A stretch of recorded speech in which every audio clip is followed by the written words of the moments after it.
வணக்கம் நண்பர்களே, விஜயபிரேக் பேசுகிறேன். அதிகாலையில் உங்களை எல்லாம் சந்திப்பதில் பெருமகிழ்ச்சி. இந்த நாளை கொடுத்த பிரபஞ்சத்திற்கு நன்றி. முதலில் நன்றி உணர்வு தியானம். நன்றியை உணர்ந்து நம்ம சொல்லும்போது நம்மளோட வாழ்க்கையில் எல்லாமே நல்லதாக நடக்க ஆரம்பிக்குது. அதனால் இன்னையிலேருந்து ஒரு புது மாற்றம் வேணும், மனசுக்கு நிம்மதியும் சந்தோஷமும் வேணும் அப்படின்னா நன்றி உணர்வை உணர்ந்து நம்ம இன்னிலிருந்து சொல்ல போகிறோம். மிக முக்கியமான 3 நபர்களுக்கு நம்ம நன்றி உணர்வு செலுத்த போகிறோம். இதை நன்றி உணர்வு தியானம் சொல்கிறேன். அதிகாலை இதை சொல்லும்போது செய்யும்போது மனம் ரொம்ப ரொம்ப அமைதிப்படுது. அந்த அமைதி உங்களுக்கு வெற்றியை கொடுக்குது. கற்றுக் கொடுத்த குருக்களுக்கு, ஆசிரியர்களுக்கு நன்றி. அவர்கள் நம்மோடு இருந்தாலும் ஆத்மாவாக இருந்தாலும் மனதார 3 முறை கண்களை மூடி நெஞ்சில் கை வைத்து அவர்களை யாராவது ஒரு ஆசிரியரையோ ஒரு குருவையோ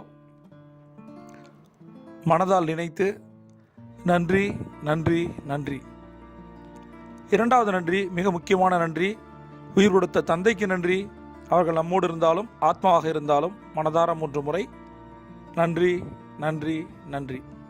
3வது நன்றி, உரு கொடுத்த அன்னைக்கு நன்றி. அவர்கள் நம்மோடு இருந்தாலும் ஆத்மாவாக இருந்தாலும் மனதார 3 முறை நன்றி நன்றி நன்றி. இப்போ நமக்கு நிறைய சவால்கள் இருக்குது. பண சவால்கள் இருக்குது, உறவு சவால்கள் இருக்குது, ஆரோக்கிய சவால்கள் இருக்குது. இதில் மிக முக்கியமானது, எல்லாமே முக்கியம்தான், 33% வச்சுப்போம். இன்றைக்கி நம்ம அதிகாலையில் பார்க்க இருப்பது பண கட்டளைகள். கட்டளைன்னா என்ன? ஒரு ஆர்டரிங் ப்ராசஸ். அதை நம்ம திரும்ப திரும்ப நினைக்கும் போது கான்ஃபிடெண்ட்டாக ஃபீல் பண்ணுறோம். அதுவும் இந்த அதிகாலை சொல்லும்போது நினச்சதெல்லாம் நடக்க ஆரம்பிக்குது. முதல் பண சுய கட்டளை.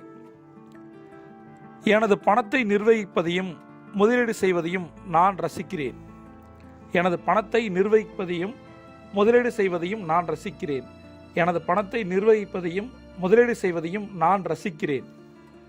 இதுதான் மணி மேனேஜ்மெண்ட் அப்படின்றது. நான் ஏற்கனவே சொல்லியிருக்கேன், பீப்புள் மேனேஜ்மெண்ட், மணி மேனேஜ்மெண்ட், இது ரெண்டும் 50-50 சரியாக இருந்தால் அவங்கள அடிச்சுக்க ஆளே கிடையாது. ரைட்? பணத்தை நிர்வகிப்பது, the management of money, the managing money. Right? இதை எப்படி நிர்வகிப்பது நிறைய பேருக்கு தெரியாது. மேனேஜிங் மணி, சில பேர் சம்பாதிப்பாங்க, சம்பாதிச்ச காசை விட்டுருவாங்க. பணத்தையும் நிர்வகிக்கணும், மேனேஜ் பண்ணணும். அதையும் தாண்டி முதலீடு செய்யணும். என்ன முதலீடு செய்கிறது, எதில் முதலீடு செய்கிறது, எப்படி முதலீடு செய்கிறதுனே தெரியாது நம்ம ஆளுங்களுக்கு. முதல்ல சேவிங்ஸ்க்கு போகணும். சேவிங்ஸ் என்பது என்ன? சேமிக்கணும். ஒரு மாதம் நம்ம சேமிக்கிறதையோ அல்லது ஒரு வாரம் சேமிப்பதையோ நம்ம முதலீடு செய்யணும். முதலீடை பற்றி நிறைய வீடியோக்கள் நான் போட்டிருக்கேன், அதை நீங்கள் பார்க்கணும். மணி மேனேஜ்மெண்ட் நிறைய பேசியிருக்கேன், போட்டிருக்கேன், நீங்கள் பார்க்கலாம். நான் ரசிக்கிறேன் அப்படின்னு போட்டிருக்கு. நான் வந்து பணத்தை மேனேஜ் பண்ணுறதையும் இன்வெஸ்ட் பண்ணுறதையும் நான் ரசிக்கிறேன். உண்மையாலுமே பியூட்டிஃபுல் ஃபீலிங் இது. இதை நான் உணர்ந்து எழுதியிருக்கேன். சரி, அதையும் நீங்கள் உணர்ந்து செஞ்சு பாருங்கள். ₹1 முதலீடு, அது நீங்கள் தங்கத்திலேயோ நிலத்திலேயோ ஷேர்ஸ்லையோ எதுலேயோ போடும்போது அது அதிகமாகும் போது அதை பார்ப்பதே மிக அழகு. உங்களை குழந்தை விளையாடுறதை நீங்கள் பார்த்துருக்கீங்களா? அது பாட்டுக்கு பொம்மை கூட பேசுகிறத பார்த்துருக்கீங்களா? தூக்கத்தில் அதோட அசைவுகளை பார்த்துருக்கீங்களா? அதோட சந்தோஷத்தை பார்த்துருக்கீங்களா? அது பண்ணுற குறும்புத்தனத்தை பார்த்துருக்கீங்களா? அது போல தான் இன்வெஸ்ட்மெண்ட். அட்டகாசமாக இருக்கும், பியூட்டிஃபுல்லாக இருக்கும். அது கொடுக்குற ரிட்டர்னு, அது பண்ணுற வேலைகள் அமேசிங். அதை என்ஜாய் பண்ணுங்கள். அதனால் பணம் என்பது சுமை அல்ல. முதலீடு நிறைய பேர் பண்ணிட்டு வருமா வராதா அந்த மாதிரி முதலீடே பண்ணக்கூடாது. எந்த ஒரு முதலீடும் உங்களை பயமுறுத்தக்கூடாது. பயந்தாலே உங்களுக்கு எல்லாம் வந்துடும். என்னுடைய நண்பர் வந்து யாரோ சொன்னாங்கன்னு சொல்லிட்டு ஒரு ஷேர் மார்க்கெட் பேஸ்டு, அது கிரிப்டோ கரன்சியே ஏதோ எனக்கு தெரில, அது தெரிஞ்சுக்கவும் விரும்பலை. நேற்று வந்து என்னை பார்க்க வந்திருந்தார். 23 லட்சத்தை விட்டுருக்கார். சொல்லும் போது எனக்கு என்ன அப்படின்னுச்சுன்னா, ஏன் விட்டீங்க அப்படின்னு கேட்டால் ஏதோ பண்ணியிருக்காரு, பட் அந்த ஸ்ட்ராட்டஜிக்குள்ளே போக விரும்பலை. பண்ணுறவங்களாம் லாஸ் ஆகிறாங்களா அப்படின்றது ஒரு கேள்வி இருக்குது. எத்தனை பேர் சம்பாதிக்கிறாங்க, எத்தனை பேர் வந்து வெளியில் வராங்க, எத்தனை பேர் நல்லா இருக்காங்க அப்படின்னும் போது அவர் சொன்னார், ரொம்ப வாழ்க்கையை வெறுத்து போய் பேசினார். எனக்கு உங்கள்கிட்ட ஒரு 5 நிமிஷம் பேசினா நல்லாயிருக்கும் அப்படின்னு சொன்னார். அப்போ நான் கூப்பிட்டு பேசினேன். இதை வந்து சக்ஸஸ்ஃபுல்லாக பண்ணுறவங்க இருக்க தான் இருக்காங்க. இல்லை, நாம் எப்படி பண்ணுறோம் அதை பொறுத்து தான் இருக்குது. நாம் சரியாக பண்ணலை, நம்ம பணத்தை விட்டோம். 23 lakhsன்றது ரொம்ப பெரிய விஷயம் தான். அவரை நான் வந்து ஆறுதல் படுத்தி அனுப்பிச்சேன். இது வந்து எப்படி மீண்டு வருது, இதுக்கு என்ன பண்ணலான்ற விஷயத்தையும் நான் சொன்னேன். பட் அவர் பேசி முடித்து அவர் என்கிட்ட கிளம்பும் போதும் கூட மோட்டிவேஷனாலும் ஆகலை. அவர் என்னை எப்படி பார்க்க வந்தாரோ அதே, அவர் புலம்புறதுக்கு ஒரு ஆள் வேணும். வந்தார், புலம்புனார், போயிட்டார். அவர் நான் சொன்னதை காது கொடுத்து வாங்கலை, அது செய்வாருன்ற 1% கூட செய்ய மாட்டார் நான் நம்புகிறேன். பட் இதுலேருந்து எப்படி வர்றது? இந்த 23 லட்சம் பணம் என்பது நம்மளோட பணமாக இருந்தால் பரவாயில்ல. இது வந்து நம்மளோட ரிலேட்டிவ்ஸ்டையும் ஃப்ரெண்ட்ஸ்டையும் வாங்கிட்டோம் அப்படின்னா இன்னும் ப்ரெஷர் ஆகிடும். அதனால தான் சொல்கிறேன், முதலீடு என்பது கடன் வாங்கி பண்ணவே கூடாது. நம்மள்கிட்ட காசு இருந்தால் பண்ணணும், எல்லாம் பண்ணக்கூடாது. அப்படி பண்ணணும், ரிஸ்க் எடுக்கிறோன்னு முடிவு பண்ணிட்டோன்னா போனாலும் கவலைப்படக்கூடாது. அதுக்கு பேர் தான் முதலீடு. அப்படி இல்லைன்னா நீங்கள் சேஃபாக போயிடுங்க. கோல்டு வந்து எப்பயுமே மைனஸ் ஆகுமா? குறையும் ஏறும். அப்போ லேண்ட் வாங்கி போடுங்க, ஏதாவது ஒன்று பண்ணுங்கள். உங்களுக்கு தெரியாத விஷயத்தில் இறங்கும் போது நீங்கள் ஒரு திடீர்னு போயிட்டு ஒரு ஷொய்கிப்தர் பாலையோ அல்லது பிரெட்லியோட பாலையோ ஃபேஸ் பண்ண முடியாது. அதுக்கு வந்து ப்ரொஃபஷனல் எக்ஸ்பீரியன்ஸ் வேணும்ல. நீங்கள் பாட்டு போய் நிற்கிறது மார்க்கெட்டில் அடி வாங்கிட்டு இதுக்கு தான் பேப்பர் ட்ரேடிங் பண்ண சொல்கிறாங்க. நிறைய விஷயங்கள் நம்ம சொல்லிகிட்டு இருக்கோம். கரெக்டாக என்னை பொறுத்த வரைக்கும் ஒன்று தான், நான் லாஸ் ஆகிட்டேன்னா அதுக்கு காரணம் நான் தான். அதை யாரும் சொல்ல மாட்டேன். அவர் வந்து வேறு ஏதோ ட்ரை பண்ணார், பட் அது ஒர்க் அவுட் ஆகிடும். எப்படி தான் அது யார் மேலே குறை சொன்னாலும் கூட பணம் 23 லட்சம் இவருக்கு தான் போச்சு. அவர் யாரை வேணால் சொல்லலாம், மச்சாரை நம்பி போட்டேன் போச்சு அப்படின்னா அது என்ன சொல்கிறது எனக்கு தெரியல. நீ உனக்கு தெரிஞ்சால் போடுங்க, தெரியலனா அப்படின்னா தெரிஞ்ச ப்ராடக்ட்டில் போடுங்க, அவ்வளோதான். இதுதான் லாஜிக், ரைட்? அடுத்தது நம்ம பார்க்க வேண்டிய இரண்டாவது சுய கட்டளை என்னென்னா, நான் நினைத்து பார்க்க முடியாத அளவுக்கு என் நிதி மேம்படுகிறது. நான் நினைத்து பார்க்க முடியாத அளவுக்கு என் நிதி மேம்படுகிறது. நான் நினைத்து பார்க்க முடியாத அளவுக்கு என் நிதி மேம்படுகிறது. என்னோட ஃபினான்ஸ் வந்து இன்க்ரீஸ் ஆகிட்டே இருக்கு. எப்படி அப்படின்னா நான் நினச்சி கூட பார்க்கல இந்த மாதிரி ஆகிட்டு இருக்கு. அப்போ என்ன மாதிரி ஒரு ஸ்ட்ராட்டஜியில் போயிட்டு இருக்கணும். கண்டிப்பாக இது நடக்கும், உங்களுக்கும் நடக்கும். உங்களால் நினச்சி பார்க்க முடியாத பணம் வரும். நீ யாரையா பணம் கொடுத்துருப்பீங்க, அவங்க தரவே மாட்டாங்க. திடீர்னு பார்த்தா அந்த பணம் வந்திருக்கும். திடீர்னு ஏதாவது ஒரு போனஸ் வரும், ஏதாவது ஒன்று நடக்கும். பட் அதிர்ஷ்டத்தை நான் சொல்லலை, நினச்சி பார்க்க முடியாத ஒரு பணம் வரும். நீங்கள் ஒரு இடத்துல முதலீடு பண்ணியிருப்பீங்க. பெங்களூரில் என்னுடைய நண்பர் அவர் 1 கோடி ரூபா ஒரு இடத்துல போட்டிருக்காரு. சரியா, ரொம்ப அந்த டயத்தில் போட்டிருக்காரு. இப்போ வந்து சொல்கிறார் 20 மடங்கு இன்க்ரீஸ் ஆகிருக்குன்னு சொல்லி எனக்கு ஃபோன் பண்ணி சொன்னார். அப்போ கேட்கும்போது எனக்கு சந்தோஷமா. அப்போ புத்திசாலித்தனமான முதலீடு எதில் பண்ணுறீங்களோ நீங்கள் ஜெயிக்க ஆரம்பிக்கிறீங்க. இதில் வந்து ரிஸ்க் ஃபேக்டர் இருக்குது. இப்போ லேண்ட் வாங்கி போடும்போது அது மைனஸ் ஆகுமா கம்மியாகுமா? அதுக்கு காரணம் என்ன அப்படின்னா, பக்கத்தில் ஒரு இண்டஸ்ட்ரியல் எஸ்டேட் வரப்போகுது, அது கவர்மெண்ட் அப்ரூவல் ஆகிடுச்சு. அப்போ வந்து விலை தாறுமாறாக ஏறுது.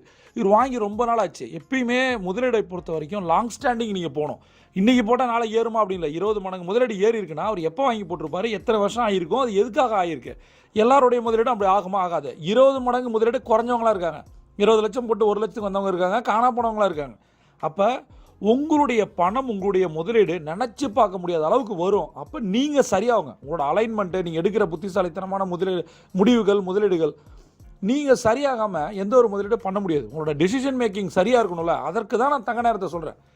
இந்த தங்க நேரத்தை ரெகுலராக நீங்கள் பண்ணிகிட்டே வாங்கினேன். ஏற்கனவே உங்களுக்கு சக்ஸஸ் இருக்குது அப்படின்னா, நிறைய பணம் வச்சுருக்கீங்க, பணம் சம்பாதிக்கிறீங்க அப்படின்னாலும் கூட இதை தொடர்ந்து செய்யும் போது அந்த பணம் மல்டிபிளாக மாறும். ஏன்னா உங்களோட மைண்ட் வந்து அமைதியாகிடுது. என்ன பண்ணுன்னு உங்களுக்கு தெளிவான ஒரு பிளான் ஸ்ட்ராட்டஜி தெரியும். அதுக்கு தான் தங்க நேரத்தை நான் பண்ண சொல்கிறேன். அடுத்தது, நான் பணக்காரன், என் சொந்த நிபந்தனையின் பேரில் வாழ்கிறேன். நான் பணக்காரன், என் சொந்த நிபந்தனையின் பேரில் வாழ்கிறேன். நான் பணக்காரன், என் சொந்த நிபந்தனையின் பேரில் வாழ்கிறேன். நான் பணக்காரன், அவ்வளோதான். நீங்கள் என்ன மாதிரி நிலையில் இருந்தாலும் சரி, பணக்காரன் பணக்காரன் பணக்காரன் பணக்காரன் இதை சொல்லிக்கிட்டே இருங்க மைண்டுக்குள்ளே. நம்ம கணக்காரன் சொல்கிறதால என்ன ஆக போகுது?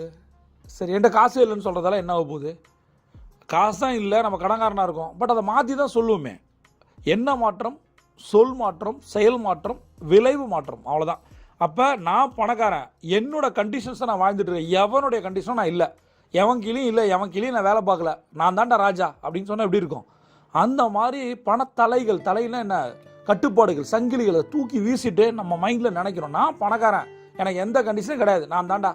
இதை சொல்ல சொல்ல சொல்ல இது உங்களுக்கான ஸ்டைலை நீங்கள் மாற்றி சொல்லுங்கள். நண்பர்களே, ஒரே ஒரு விஷயம் தான் சொல்கிறேன். பணக்கட்டளைகளை தொடர்ந்து சொல்லும் போதும் எழுதும் போதும் ஒரு மாற்றத்தை நீங்கள் உணர்வீர்கள். அது உண்மையாக எழுதுனீங்கன்னா. ஆனால் நிறைய பேரை நான் பார்க்குறேன். நேற்று வந்து என்னோடய ஆஃபீஸ்க்கு ஒருத்தர் வந்திருந்தார். வெளியில் கோல்டன் அவர் பண்ணுறாருன்னு சொல்லவே கூடாதுன்னு நான் தயவுசெய்து கேட்டுக்கிறேன். தங்க நேரம் என்பது 10 ஸ்ட்ராட்டஜி. அதை 10 நான் ஒரு டைரியில் போட்டு கொடுத்துட்டேன். இந்த டைரியை வாங்கி அந்த டைரியில் இருக்கிற விஷயத்தை எழுதுங்க. 90 நாள் எழுதுங்க. என்ன நடக்குதுன்னு பாருங்கள். எதையுமே விடக்கூடாது. சரியா? சாய்ஸில் விடவே கூடாது. அப்புறம் வாழ்க்கை பிரபஞ்சம் உங்களை சாய்ஸில் விட்டுரும். சரியா? அப்போ அதை 10 எழுதுறீங்க. 90 நாள் எழுதிட்டு என்கிட்ட சொல்லுங்கள் என்னன்னு.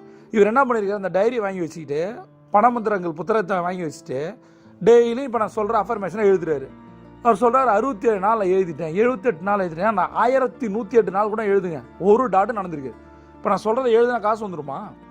தங்க நேரத்தில் 10ல் ஒரு பாட்டில் ஒன்று தான் அஃபர்மேஷன். அது உங்களுடைய மைண்டை வந்து ஸ்ட்ரென்தன் பண்ணுறதுக்கு நான் கொடுக்குறேன். நான் பணக்காரன் எழுதிட்டு நீங்கள் போய் தூங்குனீங்கன்னா 10 நிமிஷம் கணக்காரன் காலிங் பில் அடிப்போம். தேவையாது. நான் சொன்ன 9 விஷயத்தை பண்ணாமல் 1 மட்டும் பண்ணிவிட்டு நான் பண்ணிட்டேன்னா என்னத்தை பண்ணிட்டீங்க? இன்னும் கொஞ்ச நாள் வேறு ஏதாவது உங்களை பண்ணும் பாருங்க. அதனால் இப்போ சொல்கிறேன், அலர்ட் ஆகுங்க. இது வந்து ஒரு ஐ ஓப்பனிங் அலாரம் பெல்னு நினச்சிங்க. இன்னைக்கு காலை நான் பேசுகிறத கேட்குறீங்க, மண்டே மார்னிங் கேட்குறீங்க. இந்த வாரத்தை விட்டுறாதீங்க. என்னதான் நீங்கள் லா ஆஃப் அட்ராக்ஷன் நம்பினாலும் கூட லா ஆஃப் ஆக்ஷனை தான் நான் நம்புகிறேன். என் குரு சொல்லிக் கொடுத்த எல்லா ஸ்ட்ராட்டஜியும் உண்மை தான். எனக்கு செல்ஃப் டாக்னா என்னன்னு தெரியாது, சுய கட்டளைனா என்னன்னு தெரியாது, நன்றியோட ஒரு தியானம்னா என்னன்னே தெரியாது, மைண்ட்ஃபுல்னஸ் மெடிடேஷனா என்னன்னு தெரியாது, ப்ராப்பராக கோல் செட்டிங் கூட பண்ண தெரியாது.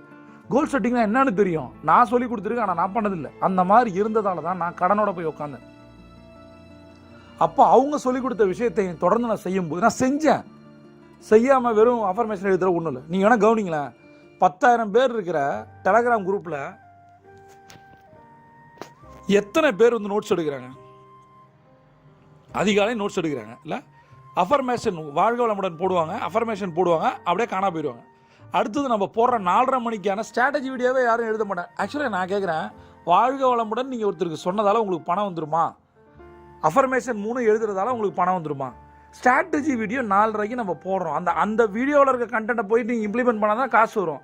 எது தேவையோ அதை பண்ணுறதில்ல, எது ஈஸியோ அதை பண்ணுறீங்க. நீங்கள் வந்து ஒரு எக்ஸ்டர்னலான ஒரு விஷயத்தை நம்புறீங்கல்ல, யூனிவர்ஸ் கொடுக்கும் அப்படின்னு. நான் என் குருவை நம்பினேன், அவங்க சொன்ன பிரபஞ்சத்தையும் நம்பினேன். ஆனால் 80% வேலை செஞ்சேன். 80% வேலை கோல்டன் ஹவரில் நீங்கள் 100% வேலை செஞ்சீங்கன்னா அதில் 10% தான் செல்ஃப் டாக், 10% தான் அஃபர்மேஷன். அதை நீங்கள் விட்டுட்டு ஃபுல்லாகவே அதுவே 100% நினச்சிங்கன்னா எப்படி சக்ஸஸ் வரும்? நண்பர்களை புரிஞ்சுக்கிங்க. இதை வந்து இந்த சுயக்கட்டளைகளை 3 முறை சொல்லணும், 8 முறை எழுதணும். இதை பணமந்திரங்கள் புத்தகத்திலிருந்து நான் சொல்லியிருக்கேன். தங்க நேர டைரியை வாங்கி அதை பயன்படுத்துங்க. 2வது மெயினாக பணமந்திரங்களில் நான் என்ன சொல்லணும் அதை எழுதுங்க. கீழே நம்பர் இருக்குது. இப்போயே உங்களுக்கு கடைசியாக வாணிங்க நான் சொல்கிறேன், லா ஆஃப் ஆக்ஷனை நம்புங்கள், பிரபஞ்சம் கொட்டித்தரும். சிவன் டாப்.